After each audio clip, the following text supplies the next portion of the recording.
Bonjour chers curieux de l'histoire. Lors d'une vidéo précédente, je vous avais présenté l'histoire de ces 55 000 Portugais envoyés combattre dans le nord de la France durant la Première Guerre mondiale. Parmi ces derniers, plusieurs firent le choix à la fin de la guerre de ne pas rentrer au pays et de rester vivre en France. Et justement, à la fin de cette vidéo, j'avais évoqué le désir d'interviewer Aurore, arrière-petite-fille de l'un d'entre eux, João de Assunção.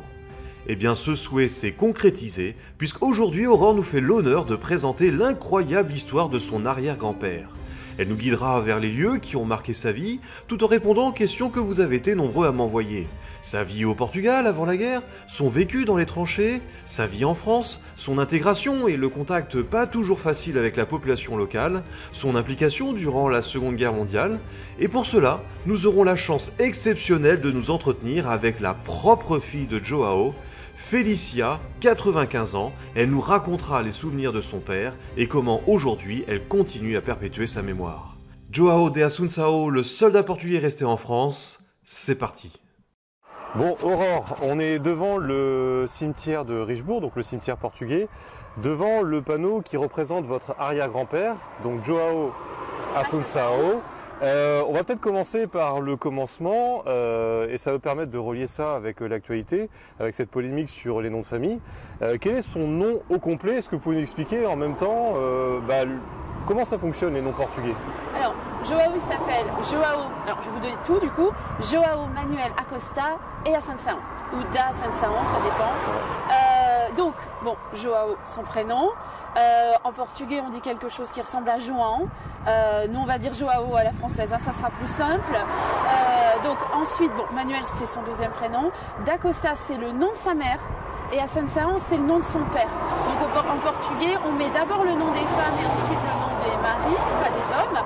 Ce qui, comme ça, paraît très féministe. Ouais. En fait, à la deuxième génération, on récupère que les noms des pères. Alors, quand les Portugais se sont installés en France et ont été naturalisés, la plupart du temps, ils ont perdu un des deux noms. C'est le cas d'ailleurs de mon arrière-grand-père qui d'un coup est devenu, donc de João d'Acosta Silva, est devenu João d'Assunção avec un D apostrophe. Donc on a en fait francisé. Et encore, lui, c'est pas le pire. Certains vont devenir, je connais une famille d'Oliveira qui est devenue Olivier. Et on francise aussi le prénom, puisque mon arrière-grand-père João est devenu Jean. Le parrain de ma grand-mère qui s'appelait Antero est devenu Anter. Donc il y a une assimilation, on aura probablement l'occasion d'en reparler, mais l'assimilation pour devenir français va passer aussi par le nom. Oui, de toute façon, effectivement, on reviendra sur l'acculturation, entre guillemets, hein, des Portugais après la Première Guerre mondiale. Alors là, on a une représentation donc, de João en uniforme, donc quand il est en service pendant la Première Guerre mondiale. Mais peut-être nous expliquer, ou commencer par expliquer, qui finalement est João, sa vie avant la guerre au Portugal. Alors, on ne sait pas beaucoup de choses sur sa vie avant au Portugal. Il est serrurier dans la vie civile, ce qui va d'ailleurs lui donner un grade d'armurier. Dans l'armée. Il vient de Coimbra. Alors lui est né dans le nord du Portugal, à Ponte da Barca, mais assez vite apparemment la famille s'installe à Coimbra où son père est policier. Sur sa vie propre au Portugal, on ne sait pas grand-chose parce que João c'était pas quelqu'un qui parlait beaucoup. Il ne s'est pas beaucoup confié sur tout ça. Et en plus, moi, malheureusement, je ne l'ai pas connu, puisque moi, je suis né en 1979 et il est mort en 1975. Un simple serrurier, fils de policier, vivant donc au nord du Portugal, mais dont la vie va être bouleversée par des événements ayant lieu à quelques milliers de kilomètres. L'Europe est en guerre, et après plusieurs hésitations, le Portugal rejoint l'entente et s'engage à participer au combat sur le front de l'Ouest, sous la forme d'un corps expéditionnaire de 55 000 hommes. João, mobilisé, est l'un d'entre eux. Bon, Aurore, comme je l'ai dit sur la vidéo, l'essentiel des soldats portugais en fait ont plutôt combattu dans les colonies, mais il y a ce petit contingent de 55 000 hommes qui a été envoyé en France, donc le CEP, et il se trouve que João fait partie de ces soldats. Est-ce que vous pouvez nous dire si on a des informations sur comment s'est passée cette mobilisation, sa vie dans le camp où il y a eu l'entraînement à Tancos? Alors, Encore une fois, on n'a pas d'éléments précis et biographiques sur mon arrière-grand-père en lui-même. En revanche, il y a assez peu de choses, mais il y a des écrits néanmoins sur ce qui s'est passé à Tankos. Alors, bon, mon arrière-grand-père, il s'est retrouvé comme tous les autres, à devoir partir en France dans le cadre de cette conscription et de son service militaire, donc qui se faisait déjà, qui avait été déjà rallongé à partir de 1910 et qui finalement s'inscrivait dans ce contexte guerrier global. Finalement, après, au terme de l'année 16, là, les Portugais vont obtenir le blanc-seing pour rentrer dans la guerre et les Portugais vont réaliser le fameux miracle portugais, alors qui n'a de miracle que le nom, clairement, parce que créer, alors à l'origine c'était même un corps d'armée, donc 4 divisions en 3 mois, ça reste quand même une très très belle utopie. Donc les soldats vont être acheminés vers le camp de Tankos où là ils vont s'entraîner surtout à assassiner des sacs de sable. On a des photos de l'époque qui sont assez étonnantes où on voit des gros sacs de sable pendus sur des portiques et les soldats en train de taper dedans avec des baïonnettes. On les voit aussi parfois combattre avec des mannequins qui viennent du Moyen-Âge, des silhouettes tournantes là, avec une épée comme ça sur le côté. Après, bon, évidemment, la propagande de l'époque fait que l'Allemand est forcément un soldat statique qui ne va pas se défendre et qui, lorsqu'il va voir arriver la masse des soldats de l'Alliance, va partir en courant. Donc, se battre contre un mannequin, ça va très très bien. Donc, l'entraînement va durer 3 mois et puis ensuite, donc, les soldats vont être acheminés vers Lisbonne où là des bateaux britanniques vont faire la navette. Le bateau va partir en mer. À l'origine, les soldats auraient dû être accueillis au Havre. Officiellement, les mauvaises conditions climatiques font qu'on ne peut pas accoster au Havre.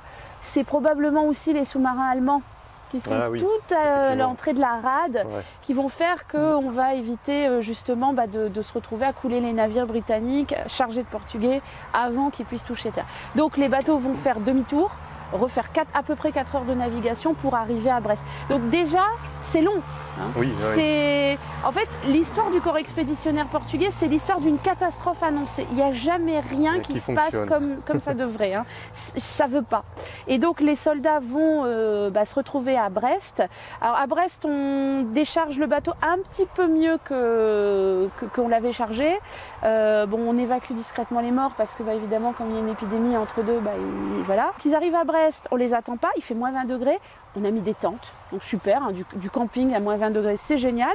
Donc ceux qui n'étaient pas encore malades le sont, comme ça tout le monde est sur un pied d'égalité. Et au bout de 3 jours, il faut partir parce que il faut rejoindre le front. Et donc la meilleure solution qu'on trouve à l'époque, c'est le rail et des wagons à bestiaux.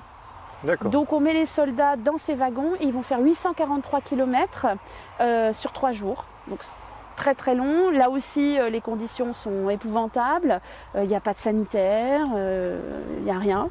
Et les soldats vont arriver à Aire-sur-la-Lys et là, on va les emmener dans les camps d'entraînement. Donc il va y avoir plusieurs camps. En fait, pour essayer de canaliser tout ça, les Britanniques ont thématisé les camps. Donc il y a le camp des gaz, il y a le camp de l'artillerie, il va y avoir toutes sortes de camps. Tout ça se fait sous la garde pas forcément toujours bienveillante des Britanniques, ils ont des cravaches. On en reparlera justement des relations entre les soldats britanniques et portugais qui ne sont pas très bonnes. Ils ont beau être alliés, mais il n'y a pas forcément un respect mutuel, on va dire. Voilà, c'est ça. Et donc effectivement, l'organisation va se faire, on va former les soldats, puis ensuite on va les envoyer sur le front. Alors on les envoie dans un secteur calme. Alors il faut être très pondéré avec le vocabulaire pendant la Première Guerre mondiale. Un secteur calme, ça ne veut pas dire un secteur où il ne se passe rien. Ça veut dire un secteur dans lequel il y a beaucoup moins de batailles qu'ailleurs. Ça n'empêche qu'il y a des tirs tous les jours, que d'un côté ou de l'autre. Parce que quand les Britanniques organisent une spying party, donc c'est-à-dire aller espionner en face, forcément on sait qu'en face ça va canarder, clairement. Donc c'est des endroits dans lesquels ça se passe, il y a un peu moins de choses. Cet endroit relativement calme, c'est celui de la Lys. Situé à l'ouest de l'île, João y arrive durant la seconde moitié de l'année 1917 avec son unité, le 2e bataillon de la 6e brigade appartenant à la 2e division du CEP. Au cœur de ce secteur, le village de la Couture où nous attend l'étape suivante de notre périple. Bon Aurore, nous voici à notre 3e étape de cette vidéo, mais est-ce que tu peux nous expliquer ce que c'est que ce truc là? Alors ce truc là, eh bien c'est une jolie sculpture en béton. Non, pardon. Non, plus sérieusement, nous avons ici une ancienne fortification qui appartenait à l'ensemble défensif du réduit de la Couture.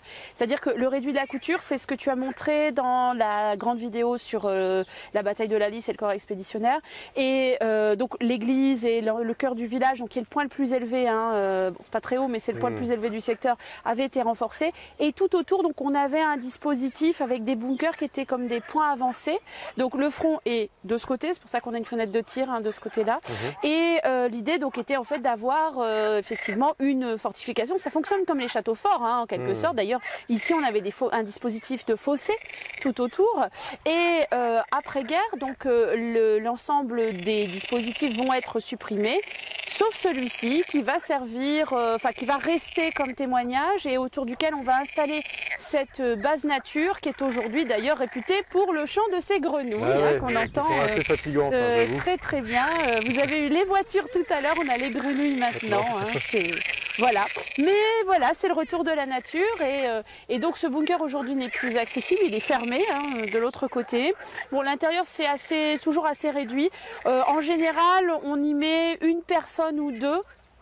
Et on n'y tient pas debout. Donc toi encore moins que moi. Oui, j'ai vu l'intérieur, c'est vrai que ça m'a surpris, c'est vraiment la petite taille. Hein, voilà, mais en fait l'idée c'est d'avoir un tireur, hein, donc c'est purement fonctionnel comme objet. Et alors du coup, ce bunker va nous permettre de voir un peu la vie de Joao pendant ces 18 mois en gros en France, même un petit peu plus.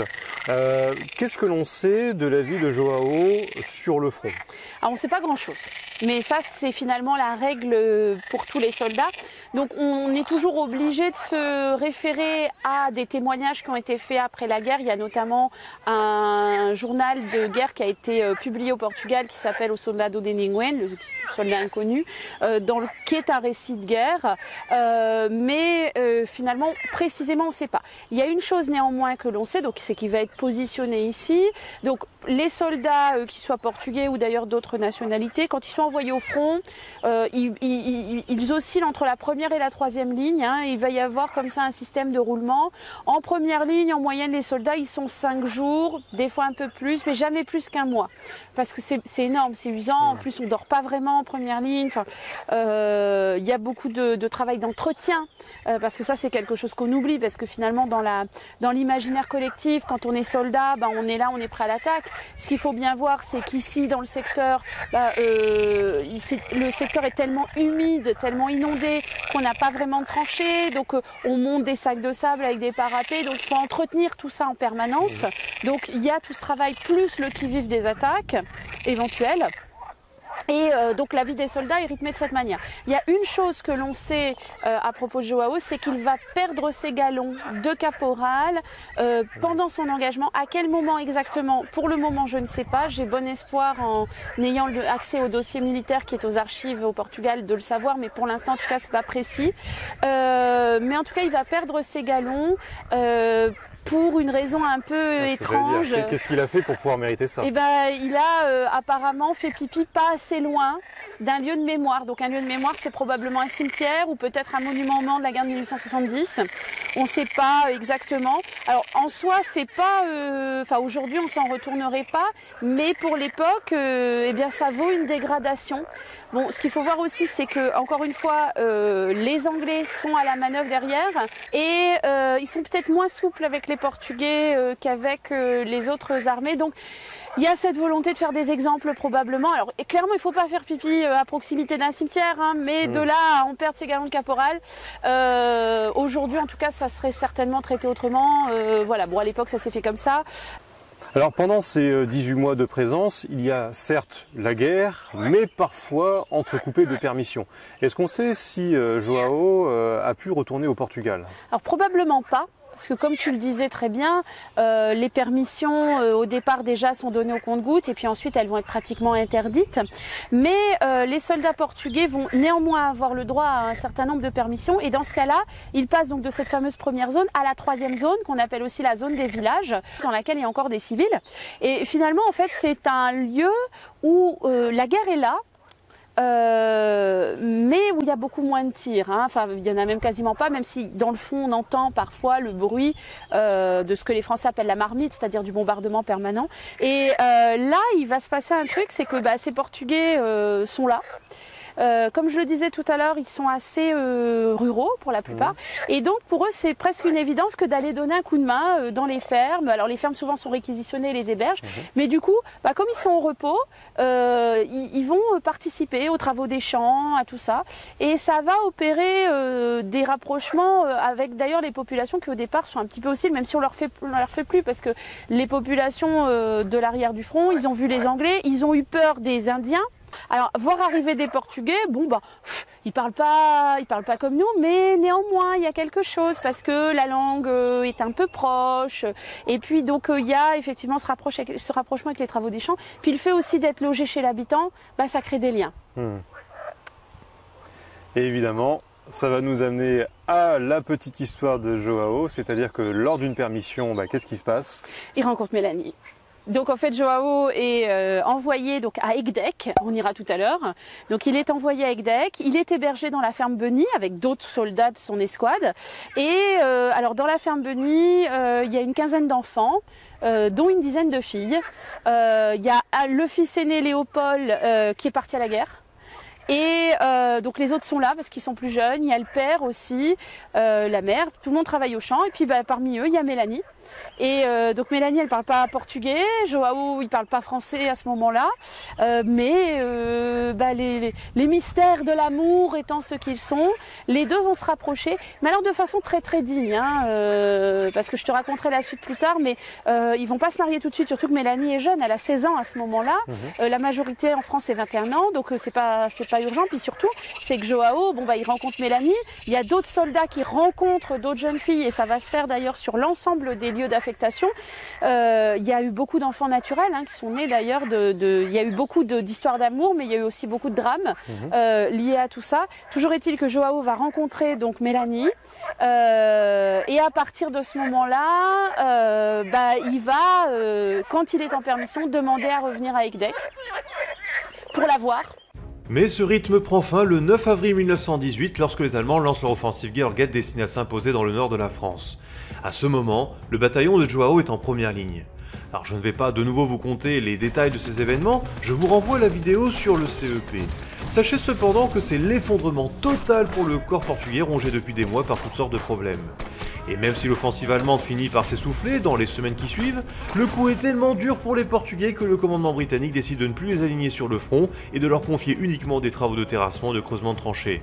C'est ainsi que les Portugais terminent la guerre.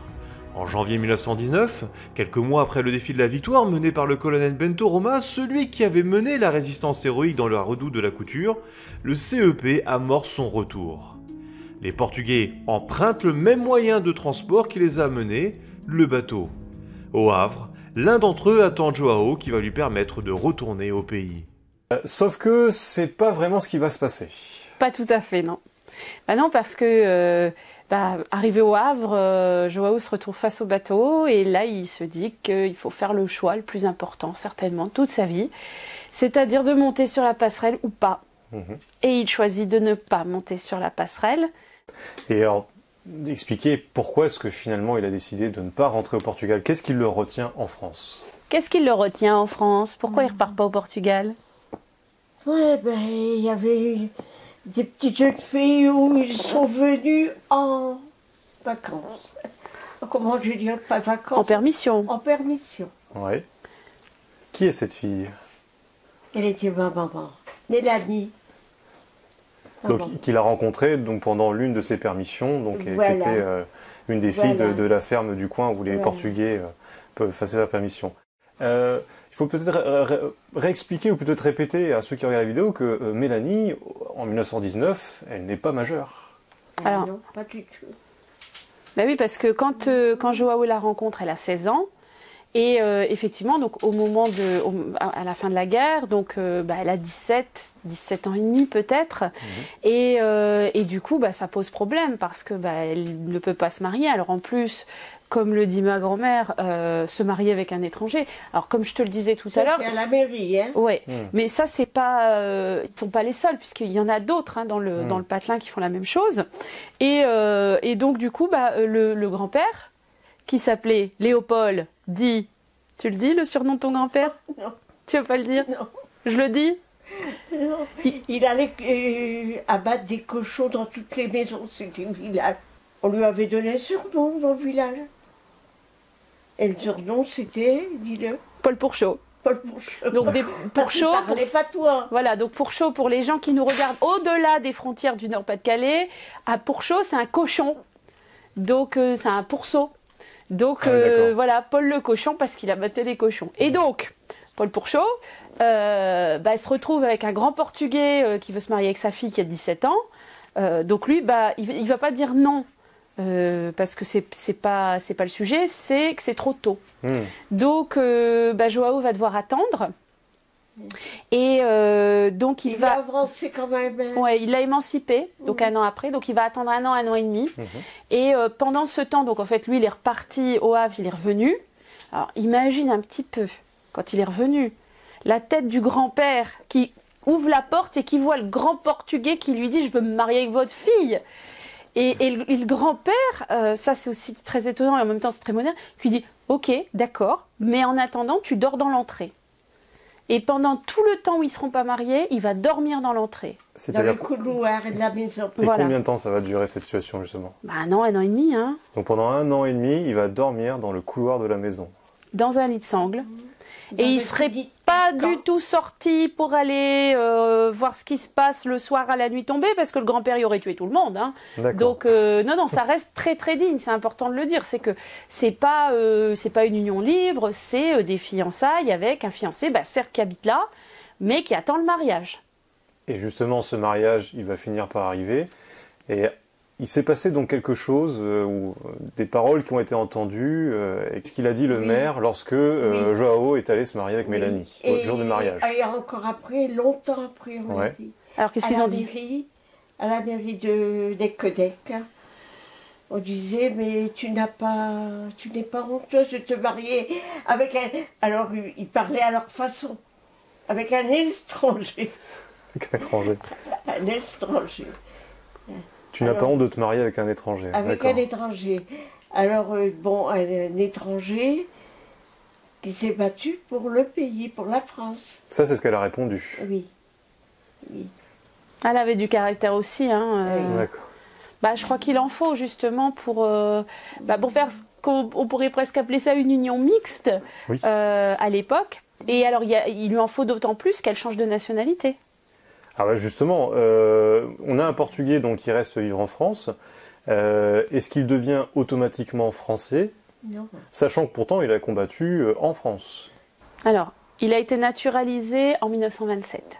Donc, pour expliquer un petit peu la chose, donc à l'époque, quand un Portugais épouse une Française, c'est la Française qui devient portugaise. Oui. Et j'en ai pour preuve les registres de recensement qui sont en ligne, qu'on peut tous consulter. Et quand on regarde les recensements de 1926 qui ont été faits avant le 5 avril, parce que Mélanie n'a pas encore d'enfant qui s'appelle Félicia à ce moment-là. Ah. Or, Félicia, elle est née le 5 avril 26, donc c'est avant. Ouais. Tout début d'année, et c'est noté donc Joao Assunção, Mélanie son épouse, et Costa, nationalité portugaise. Et donc en 1927-1928, la France va faciliter les démarches de naturalisation. Ça se fait d'ailleurs au même moment pour les Polonais. Et donc mon arrière-grand-père va demander la naturalisation française, et à ce moment-là, donc il va se faire naturaliser lui. Son épouse Mélanie, née à Équedec, devenue portugaise par mariage, qui redevient française, et les 4 premiers enfants, dont Félicia, qui est toute petite à l'époque. Alors ça veut dire que Mélanie, qui n'a jamais posé le pied sur le Portugal, est devenue portugaise avant Joao, qui lui a combattu en France. Oui, monsieur. Bon. Et bien du coup, donc vous êtes la fille de Joao. Une question toute simple. Est-ce que Joao parlait beaucoup de la guerre durant votre enfance? Il n'a jamais raconté l'histoire de la guerre.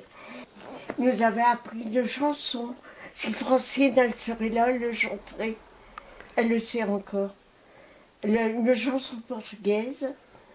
Et que lui mettait en route. Et quand c'était parti, parce qu'on était nombreux, on était 10 filles, plus 5 garçons. Donc ça faisait du monde. Et quand on partait pour chanter, lui il se mettait à pleurer. Et pendant que l'on chantait, il pleurait. Donc il n'avait vraiment pas le désir de raconter ce qu'il avait vécu, Et il a vraiment gardé ça jamais pour vous. raconté. D'accord. Jamais. Et si on savait des petites choses, c'était par notre mère. Comment ça s'est passé sa vie, les premières années après la guerre en France, le contact avec les habitants, qu'est-ce qu'il faisait comme métier? Mais il prenait son vélo, il n'avait pas de sous pour des habits, il s'habillait en militaire. Et quand il passait dans l'autre village, un autre village, les gens disaient à leur mari, dépêchez-vous, le Portugais vient de passer. Et il s'en allait où? À la mine. Donc voilà, mon arrière-grand-père a commencé sa vie. Alors c'est là aussi que c'est incroyable parce que il a été soldat dans les tranchées et après il devient mineur. Donc c'est une vie, voilà, la mine de Rimbert, c'est une vie qui démarre étonnamment. Hein. Ce qui n'a rien à voir avec son métier au Portugal finalement. Et en repassant, il apprenait encore une autre personne, ici à Burbure, chez Teneur. Il l'apprenait à être marchand de vélo. Parce qu'il voulait à tout prix. C'est du vélo qu'il voulait. Donc voilà, il a formé cette personne. Puis lui, après, dans un deuxième temps, il a installé un magasin de vélo. Donc dans sa maison à Egdec. Et avec un autre copain qui s'appelle Joachim de Andrade, ils se sont associés. Et ils vendaient des vélos. Alors, ils se sont séparés. Ouais. Chacun un village. Alors, après, ils ont créé 2 succursales. Il y en avait une à Egdec et une à Lillers. C'était une entreprise florissante. Alors moi, il y a une question que je me pose, c'est que c'est quand même un Portugais qui n'avait pas forcément appris le français. Alors comment est-ce qu'il a appris le français Est-ce qu'il a été à des cours pour ça ou il l'a appris comme ça, tout seul? J'ai des livres qui parlent le français. Il a acheté des livres. D'accord. Il a acheté des livres. Oui, parce que ce rapport à la langue, donc c'est ce dont on parlait ce matin, c'est que est-ce qu'il vous parlait portugais ou vous parlez français? Pas du tout. Pas du tout. Il avait surtout... Alors, il avait une très belle écriture. On n'aurait jamais pu croire. Très belle écriture. Et ce qui marquait, ce qui inscrivait, ça avait du sens. Tout à fait. Et alors, donc... J'étais pas encore sortie de l'école. Et il me disait, dans combien de temps tu reviens? Pourquoi? Qu'est-ce qu'il y a, papa? Ben, qui dit, je viens de vendre un vélo. Il faut que je fasse la facture. Et je vais faire la facture, mais je ne voudrais pas le donner que des fautes. Ah, d'accord. Et j'arrivais chez papa, il n'y a pas de faute du tout. Eh bien, c'est bien, voilà. Alors, ça veut dire qu'en fait, une fois en France, il a arrêté de parler portugais. Ah oui. Il parlait un petit peu avec ses copains quand même, hein, entre eux. Il y avait des Portugais du matin au soir. Il avait son atelier de vélo. Alors, son atelier de vélo, tous les Portugais, parce que c'était le coin, tous les Portugais arrivaient, l'atelier était plein. Là, de portugais. Et globalement, comment est-ce que vous-même, peut-être en tant qu'enfant, puisque je rappelle que vous êtes né en 1926, ce qui fait que vous avez 95 ans aujourd'hui, est-ce que vous avez reçu un regard différent par rapport aux autres Français en se disant ah, celui-ci c'est peut-être un Portugais, ou vous-même en tant que demi-portugaise quelque part?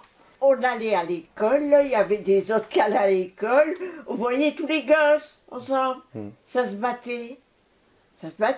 Alors ils se rangeaient là-haut, ils attendaient chez les Portugais, ils allaient leur donner un coup de poing ou quelque chose.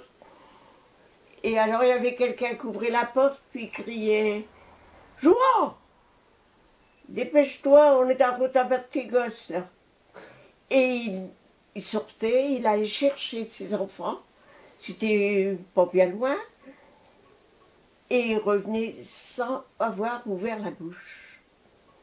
Il avait peur de se faire insulter, qu'on lui dise ça le portugais aussi. Un premier contact difficile avec la population locale, mais progressivement accepté et intégré, car doué de ses mains, Joao devient l'homme à tout faire. Ancien serrurier, il est aussi électricien, c'est lui qui refait toute l'électricité de l'église d'Ecquedec. Son commerce de vélo prospère, au point qu'il fait partie des rares dans le village à pouvoir s'offrir une voiture.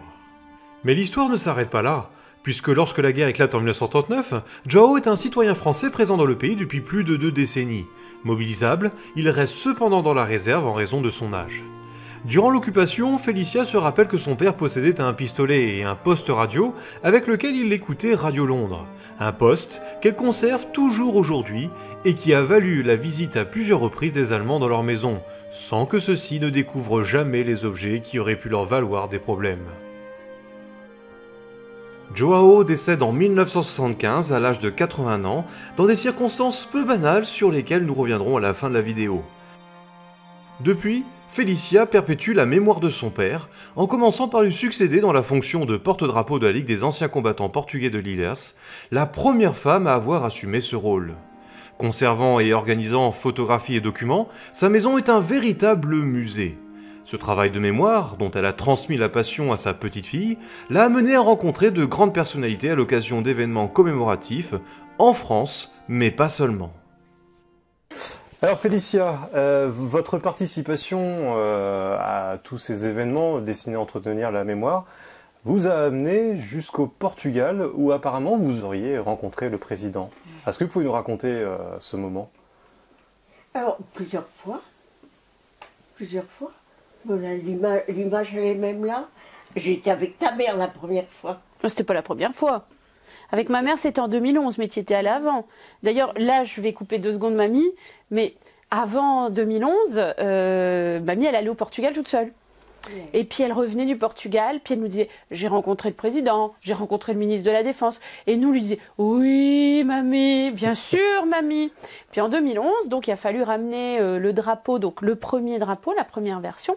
Et donc ma maman a accompagné ma grand-mère au Portugal. Et ma maman, ça tu le sais pas, mais ma maman m'a téléphoné et elle me dit « Tu sais ce que racontait mamie ? Bah c'était vrai. J'attends le président de la République avec elle. » Et donc, bah, en fait, on s'est rendu compte qu'effectivement, ma grand-mère, elle a eu un impact parce que justement, tu portes la mémoire. Et faut savoir qu'en plus, au Portugal, ça n'a pas été... Maintenant, ça l'est, mais pendant assez longtemps, la Première Guerre mondiale, c'était pas tellement enseigné. Parce que c'est une défaite... parce qu'en plus, bon, Portugal, il y a eu une dictature qui a duré jusqu'à l'avènement de Mario Soares. Et donc, c'est pas très glorieux, en fait. Tout ce qu'on a raconté depuis tout à l'heure, ça sert pas l'image d'un pays plutôt totalitaire. Et donc, c'était pas très connu. Et ma grand-mère, en fait, elle a porté cette mémoire-là.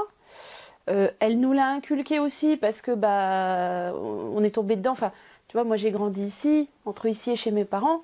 Et forcément, quand tu grandis dans un lieu comme celui-ci, tu tombes dans la marmite. Et donc voilà. Mais du coup, ma grand-mère, elle va prendre un engagement qui va la conduire au-delà de ce qui était imaginable. Et le dernier président de la République que tu as rencontré, c'était qui? Dis-le-moi. Je te le dis. Pourtant, il t'a fait un très beau cadeau, ce président de la République. Marcelo? Il est là-bas. Ouais. Il s'appelle Marcelo? Marcelo Rebelo. Oh, je sais plus. Marcelo Rebelo Sousa. Et qu'est-ce qu'il t'a offert, Marcelo? Dis-le-moi. Enfin. J'ai oublié. En 2018, qu'est-ce qu'il t'a donné? Un truc que tu mets là, et qui pend. Ah oui, la médaille de la Défense. C'est la médaille de la Défense. Oui. Donc ça aussi, ça prouve bien qu'il y a une reconnaissance et c'est formidable, hein, parce que le gouvernement... Le diplôme qui est là-bas, oui. Ouais. Et ça prouve bien effectivement que l'engagement de ma grand-mère à perpétrer cette mémoire est important, parce que pour qu'un président de la République te médaille, c'est que tu as fait beaucoup. Bah, merci Félicia en tout cas de nous avoir accordé tout ce temps et d'avoir répondu à mes questions, mais aussi à celles qui ont été posées par les différents abonnés. Bah, je pense qu'il y aura un suivi, hein, voir ce qu'on pourrait faire par la suite. En tout cas, merci. Je peux rien dire d'autre. Bah écoute, c'est déjà super. Merci mamie. Grand merci. Bon, Aurore, nous voici dans la dernière étape de notre aventure d'aujourd'hui. Nous sommes devant la tombe de João Assunção.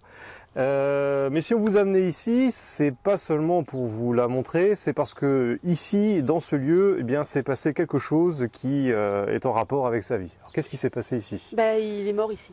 Ouais. C'est aussi étonnant que ça puisse paraître. En fait, mon arrière-grand-père a fait fabriquer sa tombe de son vivant. Et donc, on est à Équedec ici, et il habitait à 300 mètres d'ici, 300-400 mètres d'ici. Et à la fin de sa vie, donc on est dans les années 74-75, pile au moment où démarre la révolution des œillets. En fait, il a vu le début, il n'a pas vu la fin de la révolution des œillets. Mais apparemment, ça lui a apporté beaucoup de réconfort de savoir que ces événements-là se passaient au Portugal à ce moment-là. Et donc, comme tous les jours, il est venu ici au cimetière parce que c'était sa balade quotidienne. Parce que comme il était cardiaque, son médecin lui avait conseillé de faire un peu d'exercice. Et donc, sa balade quotidienne, c'était de venir ici au cimetière, de s'asseoir sur la tombe qu'il avait fait fabriquer et de passer son après-midi ici au cimetière. Et à l'occasion donc de l'enterrement d'un de ses copains qui s'appelait Amand, il a fait une crise cardiaque dans le cimetière.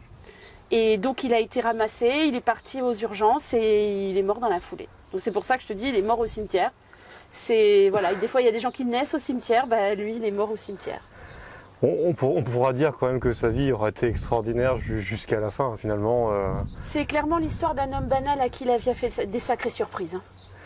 En tout cas, merci Aurore d'avoir partagé cette histoire. Je te remercie d'avoir passé toute cette journée avec nous et de nous avoir montré un peu tous ces lieux. En même temps, ça nous a permis de découvrir un peu la région à travers la vie de João. On en profite également pour remercier Marcelin qui nous a beaucoup aidé dans le cadrage. Voilà, écoutez, je pense que tout a été dit. Évidemment, l'histoire ne s'arrête pas ici puisqu'on a émis l'hypothèse de potentiellement faire un live avec Félicia, si ça vous intéresse.